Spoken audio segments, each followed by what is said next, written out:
السلام علیکم، نیا دور کے ساتھ میں ہوں سبیل حسین۔ ناظرین، جسٹس قاضی فائصہ نے جب اپنے عہدے کا حلف اٹھایا تھا اور انہوں نے چیف جسٹس آف پاکستان کی کرسی سنبھالی تھی تو ان کے لیے دیگر چیلنجز میں سے سب سے بڑا چیلنج تھا ججز میں تقسیم۔ اور اب جو ماحول بن گیا ہے سپریم کورٹ میں، اس سے لگتا ایسا ہے کہ چیف جسٹس قاضی فائصہ اس چیلنج کو اس کو ختم کرنے میں ناکام ہیں، اور جو ججز میں تقسیم ہے وہ مزید ہوتی جا رہی ہے۔ میرے ساتھ موجود ہیں سینئر صحافی حسنات محمود ملک صاحب، ایکسپریس ٹریبیون سے وابستہ ہیں، کسی تعارف کے محتاج نہیں ہیں۔ ان سے چل کے بات کریں گے کہ حسنات ملک صاحب یہ بتائیں کہ آج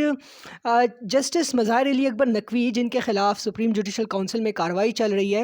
انہوں نے رجسٹرار کے ایک سوال پر لمبا چوڑا اپنا جواب جمع کرایا ہے۔ رجسٹرار کا سوال یہ تھا کہ کیا آپ نے جو درخواست دائر کی ہے آپ اس کو پروسیڈ کرنا چاہتے ہیں کہ نہیں۔ ایک جملے کا جواب تھا میرے خیال سے، لیکن اتنا لمبا چوڑا جواب کیا دینا چاہیے تھا؟ اور دوسرا یہ کہ ان کے خلاف جو انہوں نے جو درخواست دائر کر رکھی ہے، کیا ان کو وہ فکس کیوں نہیں ہو رہی، اس پہ نمبر کیوں نہیں لگ رہا؟ دیکھیں سبھی ایک تو آپ نے کہا کہ چیف جسٹس قاضی فائصہ ناکام ہو گئے ہیں، میرا خیال ہے کہ ابھی قبل از وقت ہے، لیکن ایک بات بڑی واضح ہے کہ جوڈیشل پالیٹکس ہو رہی ہے۔ گروپ جو تقسیم تھی، جو ہم کہتے تھے کہ جی ججز دو دھڑوں میں ہیں عمر عطا بندیال کے دور میں، یہی چیز آپ کو supreme court practice and future act میں بھی دیکھنے کو ملی، وہی چیز اب بظاہر یہی لگ رہا ہے کہ اسی طرح چیزیں جا رہی ہیں، اور جو ایک تلخی ہے ججز کے درمیان وہ بڑھ رہی ہے۔ پہلے آپ دیکھیں سپریم جوڈیشل کونسل کا جو نوٹس جاری ہوا شوکاز، پہلا شوکاز نوٹس میں 3 دوست ہے، جسٹس اعجاز الاحسن اور جسٹس امیر بھٹی ایک طرف، چیف جسٹس قاضی فائصہ، جسٹس سردار طارق اور جسٹس نعیم افغان یہ ایک طرف تھے، انہوں نے شوکاز جاری کیا تھا۔ تو ان دو ججز نے، جسٹس اعجاز نے اور جسٹس امیر بھٹی نے یعنی انہوں نے نہیں انڈورس کیا، انہوں نے کہا ہم نے مٹیریل نہیں دیکھا۔ پھر یہ لگ رہا تھا کہ یہ اسی طرح ہی چلے گا معاملہ، لیکن جب دوسری شوکاز جاری ہوا تو دوسرا شوکاز ڈیٹیل شوکاز، اس میں بھی جسٹس اعجاز الاحسن جو ہیں وہ انہوں نے ڈسینٹ کی، انہوں نے کہا جی میں اپنی سیپریٹ اوپینین دوں گا۔ اور ان کا اطلاعات یہ ہیں کہ خواجہ حارث کی کوئی بات ہو رہی تھی، انہوں نے کہا یہ ڈکٹیٹرشپ کو ورڈ یوز کیا سپریم جوڈیشل کونسل میں، اس پہ ان کی اور چیف جسٹس قاضی فائصہ کے درمیان کو بڑی قاضی فائصہ کافی زیادہ اس پہ انہوں نے اسٹرانگ ایکسیپشن نگواری کا اظہار کیا کہ یہ آپ ڈکٹیٹرشپ کی بات کیا کر رہے ہیں۔ تو اس پہ جسٹس اعجاز الاحسن بھی انٹروین ہوئی ہے، اور ان میں بھی آپس میں کوئی بٹرنس جو ہے وہ آئی دیکھنے کو ملی، جو بتایا جا رہا ہے۔ تو جسٹس اعجاز الاحسن جو ہیں وہ جسٹس مظاہر کے بظاہر یہی لگ رہا ہے کہ وہی جو دھڑا جس طرح، تو وہ ادھر کھڑے ہیں، جسٹس قاضی فائصہ جسٹس سردار طارق ایک طرف کھڑے ہیں۔ جو پٹیشن آپ کہہ رہے ہیں لگ نہیں رہی پٹیشن، اس میں کوئی شک نہیں ہے کہ یا پٹیشن پہ اعتراضات لگ جاتے ہیں یا پٹیشن جو ہے وہ فکس نمبر لگ جاتا ہے۔ اب یہ مظاہر نقوی صاحب کی جو پٹیشن ہے، نہ اس پہ نمبر لگ رہے ہیں نہ اعتراض لگ رہا ہے۔ پہلے جو انہوں نے 3 ججز پہ یعنی کہا کہ ان پہ یہ باعث ہیں، چیف جسٹس قاضی فائصہ، جسٹس نعیم افغان اور جسٹس سردار طارق، یہ انہوں نے اور آبجیکشن لیے کہ یہ اس وجہ سے یہ باعث ہیں اور یہ میرا کیس نہ سنے، ریکیوز کر جائیں۔ وہ پٹیشن دائر ہوئی شوکاز، اور انہوں نے کہا شوکاز جو مجھے بھیجا گیا آپ نے وہ پروسیجر کے مطابق نہیں بھیجا۔ پھر ان کو ان پرسن بلایا گیا کہ جی آپ آئیں خواجہ حارث کے ساتھ، وہ آئے اور انہوں نے بات کی اور کمپلیننٹ کو بھی سنا جسٹس مظاہر کے سامنے۔ آخر میں یہ ہوا کہ یہ ہوا ڈیسائیڈ یہ ہوا کہ جی ان کے جو ہے وہ ڈیٹیل شوکاز جاری کیا جائے گا، جیسے میں نے بتایا 4-1 سے۔ تو جب ڈیٹیل شوکاز جاری ہوا تو ہمیں سپریم کورٹ سے بات ہو رہی تھی کہ جی اب ان کو ایک امینڈڈ پٹیشن جو نیا شوکاز ہے اس کے مطابق چیلنج کرنی ہوگی۔ تو انہوں نے دوسری پٹیشن بھی دائر کر دی سپریم کورٹ میں، اور یہی کہا کہ جی میرے خلاف سپریم جوڈیشل کونسل کی کارروائی روکی جائے، اور شوکاز غلط ہے، 3 جج باعث ہیں، جو آبجیکشن لیے، ایون اپنا جو شوکاز کا جواب تھا، جو ان کو دوسرا ڈیٹیل شوکاز پہ 10 الزام تھے، اس کا جواب بھی دے دیا۔ تو وہ پٹیشن جب فائل ہوئی تو اب یہ تھا کہ بظاہر لگ جائے گی، تو نمبر نہیں لگے جس طرح۔ تو جو سپریم کورٹ کے رجسٹرار نے پوچھا کہ مظاہر صاحب سے کہ اے او آر سے کہ کیا آپ کو کوئی انسٹرکشن ہے پٹیشن پروسیڈ کرنا چاہ رہے ہیں، تو مظاہر صاحب نے آج بڑا لمبا چوڑا انہوں نے اے او آر کو انسٹرکشن کے تحت جو ہے وہ ایک جواب آیا ہے، اور جواب میں انہوں نے یہ کہا کہ رجسٹرار کے پاس تو اتھارٹی نہیں ہے، اور وہ کہہ رہے ہیں سپریم جوڈیشل جو supreme court practice and procedure act جس کے تحت 3 ججز جو ہیں انہوں نے ڈیسائیڈ کرنا ہے کہ بینچ کون سا ہوگا اور کیس فکس کرنا ہے 184(3) کا، اس میں رجسٹرار کا کیا رول ہے، رجسٹرار کو اتنا رول کیا دیا گیا ہے؟ اب مزے کی بات ہے کہ supreme court practice and procedure act پہ جسٹس مظاہر جو ہیں وہ سارا لے رہے ہیں، وہ قانون جس کو انہوں نے خود غیر آئینی ڈکلیئر کیا لیکن میجارٹی نے اپوز کیا۔ وہ کہتے ہیں کہ رجسٹرار کا تو پہلے بھی اختیار نہیں ہے، اور رجسٹرار کیسے میری پٹیشن پہ پوچھ رہا ہے، یہ تو کمیٹی کا کام ہے۔ رجسٹرار کا تو کام تھا کہ جو میری جو پٹیشن تھی میری وہ کمیٹی کے سامنے رکھتے، کمیٹی لگاتی نہ لگاتی، یہ کیا کہ جی وہ جو ہے وہ مجھ سے پوچھ رہے ہیں، رجسٹرار کے پاس اختیار ہی نہیں۔ لیکن ایک طرف یہ بھی تو دیکھیں، جو جسٹس مظاہر نقوی نے بائسنس کا الزام لگایا جسٹس سردار طارق پہ، چیف جسٹس قاضی فائصہ پہ، تو یہ بائسنس یہیں سے اسٹیبلش نہیں ہو جاتی کہ یہی 3 رکنی کمیٹی میں ممبرز بھی ہیں اور اس پہ نمبر نہیں لگ رہا اس پہ؟ دیکھیں یہ بات ہوئی ہے، لیکن اب جو میری اطلاعات ہیں کہ جو پچھلی میٹنگ ہوئی جمعرات کو، ہر جمعرات کو کمیٹی کی میٹنگ ہوتی ہے۔ اچھا، کمیٹی کے جو رولز بنائے گئے ہیں بظاہر یہی ہے کہ ابھی بھی چیف جسٹس ہی فائنل اتھارٹی، کمیٹی والے ٹھیک ہے جی مشورہ کر لیا، یہ کر لیا، لیکن اس پہ جسٹس اعجاز نے بھی کوئی نہیں کی، کیونکہ ان کو بھی چیف جسٹس آف پاکستان بننا ہے۔ وہ رولز ہونے یہ چاہیے کہ ہر میٹر، اب یہ ہے کہ جی رجسٹرار جو ہے وہ پرپوز کرے گا بینچ، اور پھر پرپوز کرے گا تو پھر انڈورسمنٹ آئے گی۔ اب یہ ہے کہ یہ رجسٹرار کو پرپوز کا جو رول دیا گیا ہے، یہ تو پھر وہی رول ہے، رجسٹرار تو پرپوز کرے گا چیف جسٹس کی وربل ڈائریکشن سے، تو چیف جسٹس ہی فائنل اتھارٹی ہو گئی، تو آخر میں چیف جسٹس ہی ہے۔ اب یہ ہے کہ جو آپ کا سوال تھا کہ جی کمیٹی جو ہے، وہ آپ کا سوال یہی تھا کہ کمیٹی کیا، وہی کمیٹی کے وہی اراکین ہیں، تو ہاں بائسنس یہیں سے اسٹیبلش دیکھیں وہ بات ٹھیک ہے، لیکن جیسے میں بتا رہا ہوں کہ پچھلی میٹنگ ہوئی جمعرات کو، وہ ایجنڈے پہ ہی نہیں تھی کہ کانسٹیٹیوشن پٹیشن لگنی ہے یا نہیں، کیونکہ نمبر ہی نہیں لگا، رجسٹرار نے نمبر ہی نہیں لگایا۔ اب یہ بات بالکل ٹھیک ہے کہ جو نئی اوپینین ہے جیسے منصور علی شاہ کی اور کچھ ججز کی، کہ رجسٹرار کے پاس یہ اختیار نہیں ہے کہ وہ مینٹینیبلٹی ڈیسائیڈ کرے۔ خیر مظاہر صاحب یہ بھی نہیں کہہ سکتے کہ میری مینٹینیبلٹی پہ انہوں نے مجھے واپس کیے، اعتراض تو لگے ہی نہیں ہے، وہ تو پٹیشن پڑی ہوئی ہے، پینڈنگ ہے۔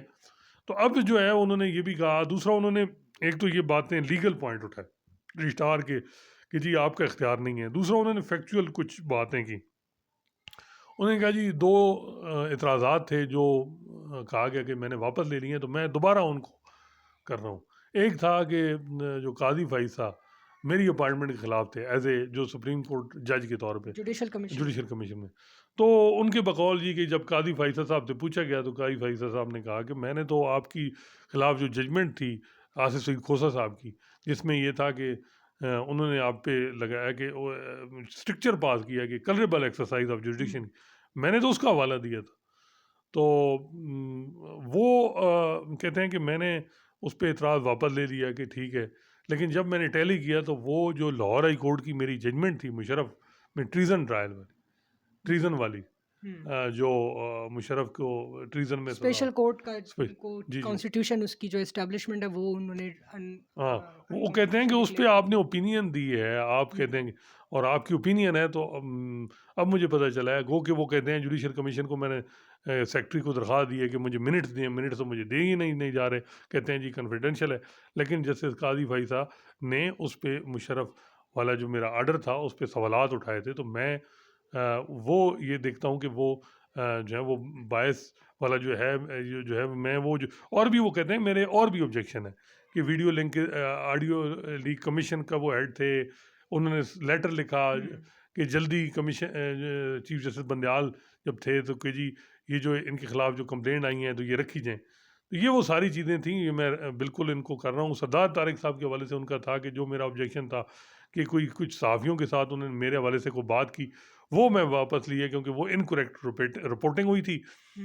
لیکن یہ ہے کہ میرے اور آبجیکشن تو سردار طارق صاحب پہ ہیں۔ مین مدعا ان کا یہی ہے کہ میرا کیس لگایا جائے، کمیٹی کے سامنے رکھیں، بینچ بنائیں اور فائنل کریں۔ اچھا، یہ جو آپ جمعرات کو ڈیسائیڈ ہونا ہے، کمیٹی کی میٹنگ تو جمعرات کو ہوتی ہے، اب جمعرات کو میٹنگ ہوگی تو پھر پتہ چلے گا کہ کیا ان کا نیکسٹ ویک۔ اچھا، وہ قانون کا حوالہ دے رہے ہیں کہ 14 دن کے اندر میرا کیس لگانا چاہیے، آپ 14 دن میں نہ نمبر، اچھا اب 14 دن کب سے سٹارٹ ہوتے ہیں، کیا نمبر سے سٹارٹ ہوتے ہیں، یا یہ بھی بڑا ہے کہ کل وہ کہیں گے جی ابھی رجسٹرار نے آبجیکشن نمبر ہی نہیں لگا، اگر مظاہر نقوی صاحب کی پٹیشن پہ نمبر لگتا ہے اور پھر آگے سے 14 دن شروع ہوتے ہیں، اور ان کے ان کو جو جواب شوکاز کا دیا ہے میرا خیال ہے انہوں نے سپریم جوڈیشل کونسل میں، وہ غالباً 7-8 دسمبر جو ہے وہ ڈیٹ پوری ہوئی، اور وہ آگے سے پروسیڈ کرتے ہیں. لیکن دیکھیں بظاہر تو یہی ہے، سبھی کی تقسیم تو بڑی واضح نظر آ رہی ہے، اور جسٹس مظاہر کے ساتھ بھی جو ہیں وہ ججز کھڑے ہیں، کچھ جو ماضی میں بندیال گروپ جسے ہم لائک مائنڈیڈ ہم خیال جج کہتے تھے. صحیح. اچھا، رجسٹرار پروپوز کرتے ہیں کیسز چیف جسٹس کی وربل ڈائریکشنز پہ. ناظرین، آپ کو یاد ہوگا کہ حافظ قرآن کوٹا کیس میں رجسٹرار کو طلب کیا تھا اور وربل ڈائریکشنز چیف جسٹس کی، اس وقت عمر عطا بندیال تھے، وربل ڈائریکشنز کے خلاف بڑی آبزرویشنز دی تھی کہ ایسا نہیں ہونا چاہیے. اچھا، موونگ فارورڈ، میاں داؤد جو کمپلیننٹ ہیں، انہوں نے آج جسٹس اعجاز الاحسن جو سپریم جوڈیشل کونسل کے رکن بھی ہیں ان پر اعتراضات اٹھائے ہیں. کتنا وزن ہے ان کے اعتراضات میں؟ دیکھیں اب یہ بڑا ایک معاملہ جس کا میں مطلب بار بار ایک اپریہنشن کا اظہار کر رہا ہوں کہ یہ سلسلہ کب رکے گا، یہ ججز کا جوڈیشل پالیٹکس. قاضی فائزہ کے خلاف بھی جب کمپلینٹ اور پریزیڈنشل ریفرنس فائل ہوا تو ججز تقسیم آئے، اور اس وقت کے کچھ ججز اسٹیبلشمنٹ کے ساتھ اور فروغ نسیم ایگزیکٹ کے ساتھ مل کے انہوں نے قاضی فائزہ کے خلاف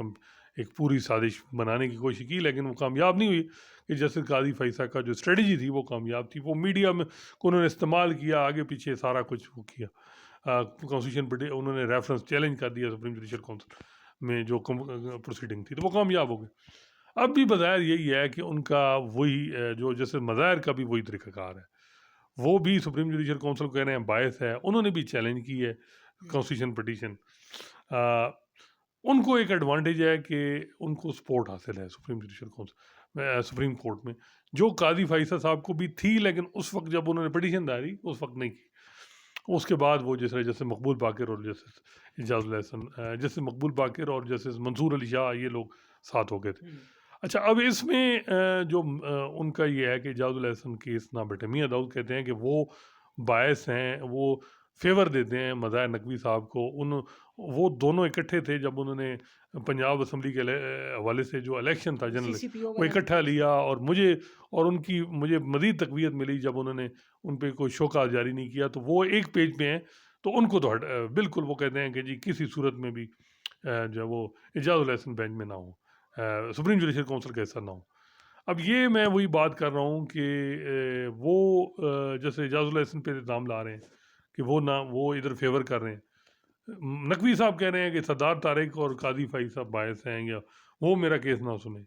تو یہ ان اینڈنگ رہے گا. اب جیسے بات تو وہی ہے نا کہ جیسے منیب، جیسے شاید وہی، جیسے عائشہ ملک، پھر ان پہ بھی الزام ہوگا کہ یہ بھی قاضی نقوی صاحب کو فیور کر دیں. جسٹس منصور علی شاہ منصور علی شاہ کو تو نقوی صاحب کریں گے نا کہ یہ دوسرا گروپ ہے. تو یہ کیا پھر اسی طرح دونوں سائڈ پہ، اور مجھے لگ رہا ہے کہ سوائے جسٹس یحییٰ افریدی کے کوئی نہیں بچے گا، مے بی وہ بچ جائیں، اور ان پہ پھر آخری وہی ہوں گے جو سپریم جوڈیشل کونسل میں جن پہ الزام نہیں ہوگا اور جن کو نیچے سپریم کورٹ میں بھی نہیں ہوگا. مے بی جیسے محمد علی مظہر اور جیسے حسن رضوی پہ بھی نہ ہو، اور بھی لیکن کچھ ججز پہ تو وہ کریں گے کہ جی جس طرح وہ جسٹس جمال مندوخیل نے میری آبجیکشن کی کہ یہ الیکشن میٹر میں ان کو نہیں، ان کی آڈیو لیک آ گئی ہے. یہی عطر من اللہ صاحب کا بھی بات ہوگی، تو مے بی ان پہ بھی الزام ہوگا. تو یہ ان اینڈنگ صورتحال بن رہی ہے. اور یہ اب لوگ یہ بھی کہہ رہے ہیں کہ اب پراکسیز اگر یہ کمپلیننٹ اور یہ صورتحال رہی ججز کی لڑائی، تو جب اعجاز الاحسن چیف جسٹس بنیں گے تو پھر بھی ادھر بھی کمپلینٹ کوئی فائل ہوں گی. پھر ویسے یہ بتائیں حضرت کہ صدیق صاحب بیرون ملک سے پاکستان آ جائیں گے اور وہ پھر کمپلینٹ فائل کریں گے. اور پھر یہ ہے کہ اعجاز الاحسن کا دور آئے گا اور منیب اختر صاحب، پھر دوسرے ججز کیونکہ قاضی فائزہ اور سردار طارق تو 1 سال بعد ریٹائر ہو جائیں گے. اور پھر کیا، تو یہ ایک مسئلہ ہے. اب دیکھیں ایک سائڈ پہ تو لوگ کہتے ہیں جن پہ سیریس ایلیگیشن ہے، ایون حامد خان بھی قاضی جیسے مظاہر نقوی کو سپورٹ نہیں کر رہے. میری بات ہوئی اور انہوں نے کہا جی ہم بالکل نہیں کر رہے، میں نے ماضی میں ججز کو سپورٹ کیا لیکن ان پہ سیریس ایلیگیشن ہے، میں نہیں کر. اب وہ وکیل ان کے خلاف ہیں، اس میں کوئی شک نہیں ہے، ان کے خلاف ہیں دونوں دھڑے جو ہیں. لیکن آپ دیکھیں جو لوگ عمران خان کو سپورٹ کر رہے ہیں وہی نقوی صاحب کو بھی کر رہے ہیں، جو نواز شریف کو سپورٹ کر رہے ہیں وہ نقوی صاحب کو مخالفت کر رہے ہیں. یہ ایک سین تو ہے اور پولرائزیشن ہے. اس کا کیا فائدہ ان کو نقوی صاحب کو ہوتا ہے یا نقصان وہ ہوتا ہے، ظاہر ہے لیکن نیشنل مسئلہ یہ ہے پالیٹکس جو کہ ہے تو وہ بھی مسئلہ یہ ہے کہ جوڈیشل، انٹرلنکڈ ہے اس کے وہی ساتھ۔ میں کہہ رہا ہوں کہ اکاؤنٹیبلٹی بھی بڑی ضروری ہے، لیکن انڈیپینڈنس آف جوڈیشری کا اسٹرانگ ہونا بھی بڑا ضروری ہے۔ اب اس پوری ایپیسوڈ میں کیا جوڈیشری اسٹرانگ ہوگی یا کمزور ہوگی، اکاؤنٹیبلٹی کا جو پروسیس ہے کتنا کامیاب ہوگا، کیونکہ الزامات ایک دوسرے پہ اتنے زیادہ ہیں، اور جو مظاہر صاحب کو سپورٹ کر رہے ہیں، جو صحافی ہیں، جو وکیل ہیں، وہ سوشل میڈیا ان کا دیکھیں، انہوں نے بڑے سیریس الزام لگا رہے ہیں کہ جی چیف جسٹس کیا کر رہے ہیں۔ تو چیف جسٹس یہ سب کے لیے بڑا ایک چیلنجنگ ٹائم ہے، دیکھنا ہوگا کہ اس کو کیسے وہ اس کو نکلتے ہیں اس صورتحال میں۔ لیکن ایک چیز جو بڑی واضح ہے کہ اگر سپریم کورٹ کا جج ابھی پاکستان کی تاریخ میں نکالا نہیں گیا، ریزائن کر دیا، تو نکالنے کے لیے آپ کو ایگزیکٹو اور اسٹیبلشمنٹ کی سپورٹ تو چاہیے، تو پھر اگر ان کی سپورٹ وہ چاہیے تو تو ہے۔ پھر ان کی بھی ڈیمانڈ ہوگی، پھر اور بھی کئی چیزیں ان کی بھی ہوں گی، تو پھر دونوں چیزیں چلیں گی، تو پھر یہ اتنا آسان کام نہیں ہے۔ صحیح۔ اچھا، جوڈیشل کمیشن آف پاکستان کی بات کرتے ہیں۔ آج جسٹس ریٹائرڈ منظور ملک کو ممبر بنا دیا گیا ہے، تو اس کے جوڈیشل کمیشن آف پاکستان پہ کیا اثرات ہوں گے، اور جو ججز آ رہے ہیں ہائی کورٹس میں اور سپریم کورٹ میں، اس پہ کیسے یہ افیکٹ ہوگا؟ یہ کس دھڑے کے تھے؟ دیکھیں، منظور ملک صاحب جو تھے وہ جسٹس قاضی فیصل کیس میں ان کا بڑا رول تھا۔ وہ ان کی ریٹائرمنٹ سے پہلے انہوں نے ریویو میں اپنے اوپینین بدلا اور قاضی فیصل کے حق میں، اور ریویو ایکسیپٹ ہوئے، وہ اور مظہر عالم میاں خیل صاحب، اور ان کا رول بڑا امپورٹنٹ ہے، اور منظور ملک صاحب کا، تو ان کو انہی کے دھڑے سے اور منصور علی شاہ صاحب کے قریب ہیں، اور 2 سال کے لیے ان کو اپوائنٹ کیا گیا۔ بتایا جا رہا ہے کہ ان کی اپوائنٹمنٹ کی جیسے منیب اور جیسے اعجاز الحسن نے مخالفت کی۔ اب مسئلہ یہ ہے کہ جیسے اعجاز الحسن کی چیف جسٹس جب ہوں گے، ان کے ٹینور میں بھی منظور ملک صاحب جوڈیشل کمیشن کے ممبر ہوں گے، تو وہ وہاں پھر یہ ہے کہ جیسے منصور علی شاہ بھی ہوں گے، اور پھر میں بھی جسٹس یحییٰ افریدی بھی ہوں گے، اور ایک آدھ جج میں بھی جیسے امین الدین خان بھی ہوں گے، تو میجارٹی مجھے لگتا ہے جیسے اعجاز الحسن صاحب کی جوڈیشل کمیشن میں نہیں ہوگی۔ اگر وہ جو ہے وہ جوڈیشل چیف جسٹس کے طور پہ جب بنتے ہیں تو یہ صورتحال بنے گی۔ منظور ملک صاحب کی اپوائنٹمنٹ ایک چھکا ہے قاضی گروپ صاحب کا، قاضی گروپنگ تو نہیں ہے، لیکن جو ایک نظریاتی تقسیم ہے، جو یہ دوسرا دھڑا ہے، ان کو بہت بڑا ایک ایڈوانٹیج تو ہوگا، ایڈوانٹیج دوسرا ہم خیالوں کو ہوگا بالکل۔ اور کیونکہ یہ مزے کی بات ہے، جب یہ لگانا چاہ رہے تھے فیصل عرب صاحب کو یا کوئی اور کسی جج کو، بتایا جاتا ہے جب گلزار احمد جب تھے، تو قاضی فائزہ اور مقبول باقر صاحب نے اسٹرانگلی ریزسٹ کیا، اور آخر میں منظور جو تھے وہ کمپیل ہو گئے، جو گلزار احمد صاحب، اور انہوں نے درمیانی پھر سرمد جلال عثمانی کیا، تو یہ ادھر جو ہے وہ منظور ملک صاحب کی اپوائنٹمنٹ ہو گئی ہے، انہوں نے مخالفت کی ہے اعجاز الحسن صاحب نے۔ صحیح، بہت شکریہ۔ تو ناظرین، سپریم جوڈیشل کونسل اور جوڈیشل کمیشن پہ ہم نے بات کی ہے، فی الوقت کے لیے اتنا ہی۔ اللہ حافظ۔